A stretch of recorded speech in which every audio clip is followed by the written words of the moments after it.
সান্দাতুলি আপুর প্রিয় খাবার এবং তাদের গ্রামে অঞ্চলে নাকি এই খাবারটা অনেক জনপ্রিয়। তাই সত্যিই একদিন আমিও দেখে আমার অনেক লোভ লেগে গেল, তো করে খেয়ে নিলাম। অবশ্যই অনেক টেস্টি ও মজা হয়েছে। আসসালামু আলাইকুম।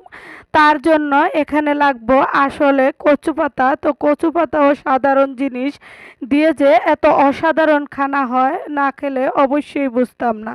তো এখানে আমি আস্তে আস্তে অনেকগুলা কচু পাতা নিয়ে নিচ্ছি, আর এই পাতাগুলা কোনো সারটার বাদেই আমাদের উপরতলার বাবির হয়েছিল, তো আমাকে দিয়ে গেছে, অনেক মজা হয়েছে।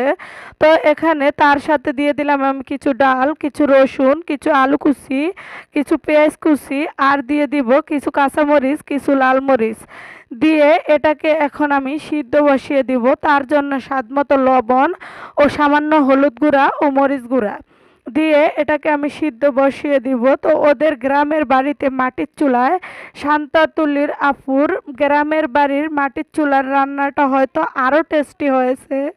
আমার রান্নাটা যেহেতু এরকম হয়েছে, তাদেরটাও মাশাল্লাহ মনে হয় আরও ভালো হয়েছে।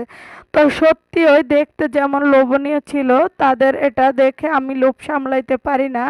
তো আমিও দেখলাম, খেয়ে সত্যি অসাধারণ হয়েছে। তো দেখেন একদম মিলে একটু হয়ে গেছে, এটাকে এখন আমি ঘুটে নিব।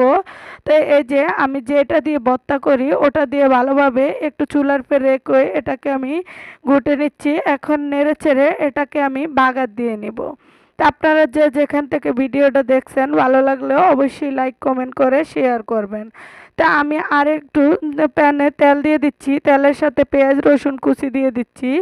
দিয়ে এখন আমি কচু পাতাগুলা দিয়ে ভালোভাবে গুটে এটাকে পরিবেশন করে নিব এবং আপনাদের সাথে শেয়ার করব। দেখেন কতটা সুন্দর হয়েছে, মাশাল্লাহ, খেতেও দারুণ টেস্টি হয়েছে। তা আপনারা অবশ্যই একদিন হলো খেয়ে দেখবেন, এটা দারুণ মজার হয়েছে। তো যে বাবির কচু তাকে তো একটু দিতে হবে, তার জন্য তাকে একটু দিয়ে দিচ্ছি। আজ এই পর্যন্তই। আল্লাহ হাফেজ।